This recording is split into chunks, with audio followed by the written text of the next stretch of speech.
It's been over a year since I got my Air 3 on the day it was launched, and it's still my favorite drone to fly. So in this video, I'm going to give you 7 reasons why the Air 3 keeps coming out on top for me. And note, DJI didn't send me the drone and they're not sponsoring this video, so it's completely unbiased. So first off is the dual camera system with the 3x70mm telephoto lens. Now I know that this is one of the most talked about features of the Air 3, but I think it's hard to overemphasize just what a big deal having a longer focal length option on a portable drone is. If you look at aerial shots shot with helicopters in movies and high-end production, they're more often than not using a longer focal length to create more depth compression and parallax instead of using a super wide angle lens like what is on most drones. And for a long time, to get that type of shot, you either had to have a helicopter or at least a big cinelifter drone that could carry a cine camera with a longer lens, or at minimum something like an Inspire. But now we're finally getting more focal length options on small portable drones, which really opens up the possibilities of the types of shots you can get.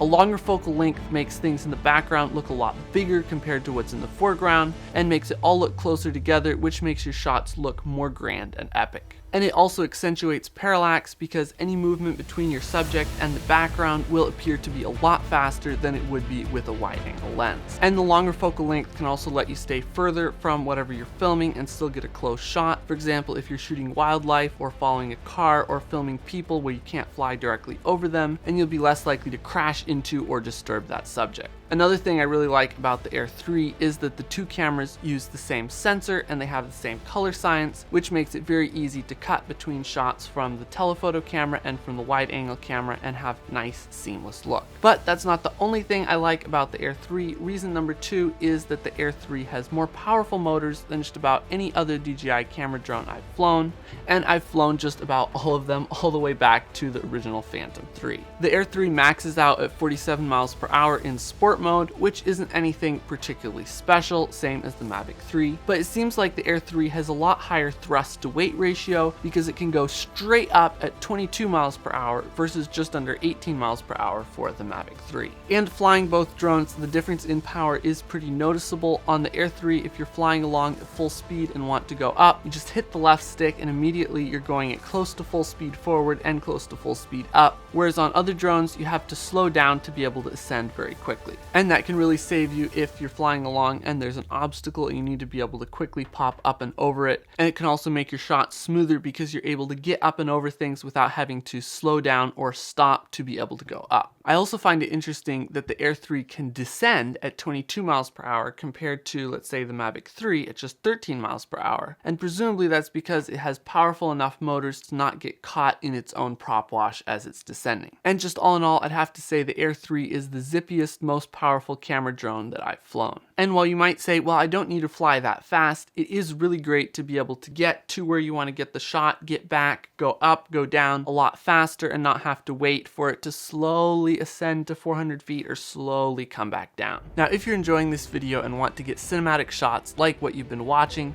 I've got 2 things that you'll want to check out, both of which are completely free. Number 1, I've put together a checklist with the best settings to get the most cinematic video out of your Air 3, and that'll be linked in the description where you can download it again completely for free. And at the very end of the video, I'll also link to another video where I break down all of those settings for the Air 3. And the second resource you'll want to check out is I put together a completely free 45-minute drone filmmaking training where I share my top 10 secrets to getting the most cinematic shots with your drone, whether that's an Air 3 or any other camera drone. And in that I cover things like how to get smooth dynamic movements, how to compose your shots, how to edit and color grade your videos, all of that good stuff. And again, that is completely free and also linked down in the description. So make sure to check those 2 things out if you want to get more cinematic drone shots. And reason number 3, which is related to speed and power, is wind resistance. I've flown the Air 3 in some pretty rough winds that I'm pretty sure were higher than the 27 mile per hour wind resistance rating. And even with the high wind warning showing, it holds its position and handles remarkably well. Even in really gusty, buffeting winds, it stays incredibly steady, and I think a lot of it is down to the more powerful motors. Now, the wind resistance is going to be pretty similar to, let's say, the Mavic 3 because they both have a good bit of weight, but the difference in wind resistance compared to a Mini 3 or Mini 4 Pro is going to be absolutely huge. I can comfortably fly the Air 3 in winds where I would never fly a Mini in just because it would be too likely to blow it away or blow it into something, and even if it didn't blow it away, it would just be fighting the wind so hard that it would would ruin the footage, whereas with the Air 3, the footage will still be nice and smooth and stable even in those harder winds. And reason number 4 is range. The OcuSync 4 system on the Air 3 is just great. It's so much better than OcuSync 3 that I can fly to places with my Air 3 that I just can't fly with my other drones. It's just that much more stable in difficult environments or with obstacles. Now all the new DJI drones like the Mini 4 Pro and on from there are going to have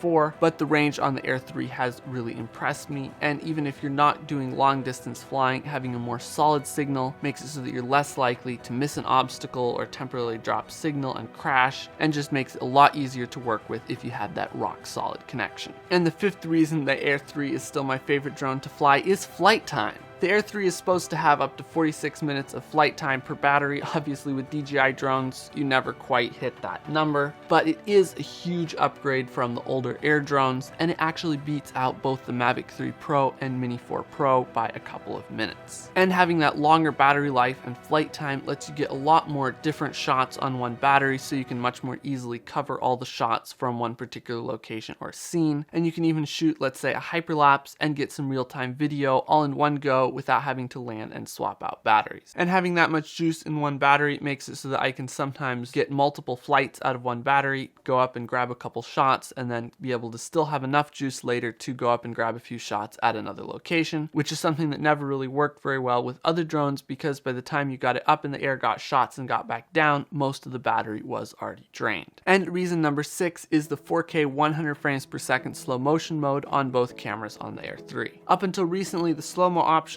on drones just didn't really produce anything that was high enough quality for me to really want to use it, but the Air 3 not only has 4K 100 frames per second at very similar quality to the regular 4K, but it also has that same resolution and frame rate on the 3x camera, which lets you get slow motion shots of things that you can't get as close to, like for example birds and wildlife and anything else where you want to stay a ways back. And as far as I know, the Air 3 is the only drone that lets you shoot slow motion video with a telephoto camera short of an Inspire 3. And my final reason number 7, is the price to value ratio. Now I know some of you are probably going to be disagreeing with me down in the comments, but when you look at how it compares to DJI's other drones, it's less than $500 more expensive than the Mini 4 Pro, and it gives you a second telecamera and a lot more powerful drone, and it only costs half as much as the Mavic 3 Pro, which right now is the only other drone with a medium telecamera like the Air 3. And of course you do get a lot of other upgrades with the Mavic 3 Pro, but all in all it seems to me like a pretty good value. It gets great quality footage without having as much cash flying through the air ready to crash as with, say, a Mavic 3 Pro. Now I know some of you are going to be down in the comments saying, but the Air 3 doesn't have this and the Mavic 3 is better and it's not much of an upgrade for Mini 4 Pro. And yes guys, I know the Air 3 isn't perfect. The footage isn't as detailed as with larger sensors, even the Air 2S. And there's other things that could be improved, but I'm just giving you the reasons why it's nonetheless the drone that I'm most likely to go out and fly and get great shots with.